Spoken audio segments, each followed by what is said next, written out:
Welcome to Solanki education digital. બાળકો, ચાલો આજે આપણે શીખીશું ધોરણ 7 ગાલા ગણિત સ્વાધ્યાય પોથી પાઠ છે ચોથો, સાદા સમીકરણ. દાખલો 4. નીચેના ગાણિતિક વિધાન સમીકરણ સ્વરૂપે લખો.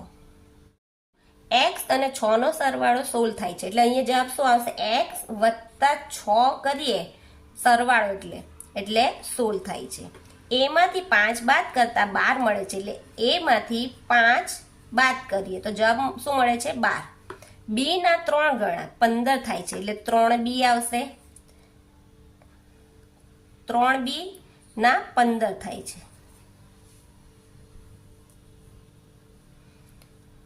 y ના 2 ગણામાંથી 5 બાદ કરતા 7 મળે. y ના 2 ગણા એટલે 2b. એમાંથી આપણે શું બાદ કરીએ છીએ? 5. તો જવાબ શું મળે છે? 7. z ના 5મા ભાગમાંથી 3 બાદ કરતા 1 મળે છે. એટલે આ z એમાંથી 5 5મો ભાગ એટલે 5 આવ્યા. એમાંથી આપણે 3 બાદ કરીએ તો જવાબ મળે છે 1.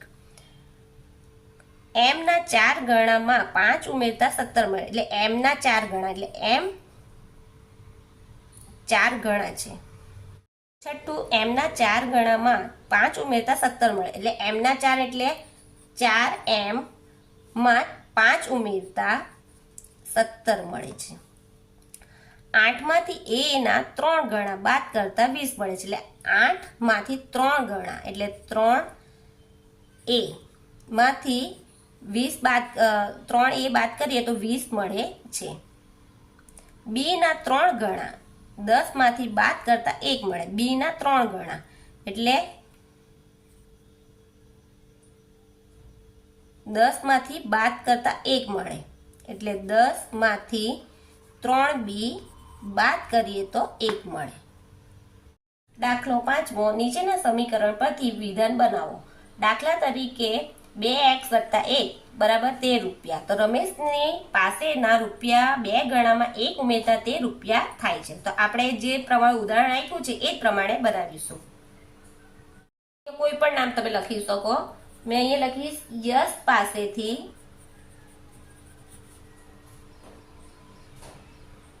રૂપિયા 3 ગણામાંથી, આ 3x છે એટલે 3 ગણામાંથી 1 બાદ કરતા 11 મળે. હવે લખ્યું છે 5x + 3 = 23. અહીંયા મીટર આપ્યું છે તો અહીંયા લખીશું આપણે કોઈ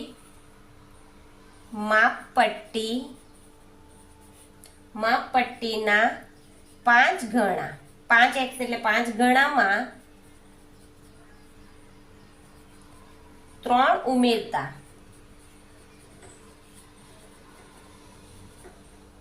અહીંયા 3 પર લખી શકો. 3 ઉમેરતા કેટલો જવાબ મળે છે? 23 મીટર થાય છે. x ના છેદમાં 2 ઓછા 1 = 15 કિલોગ્રામ આપ્યું છે. તો અહીંયા લખીશું કિંજલના વજનના અડધા ભાગ, x એટલે ઓછા x ના છેદમાં 2 છે એટલે આપણે શું લખીશું? અડધા થશે. એટલે અડધા ભાગમાંથી 1 બાદ કરતા 15 કિલોગ્રામ મળે છે. ચોથું, x ના છેદમાં 3 વત્તા 2 = 22 વર્ષ. તો અહીં લખીશું નિશાની ઉંમરના ત્રીજા ભાગમાં 2 વર્ષ ઉમેરતા 22 વર્ષ મળે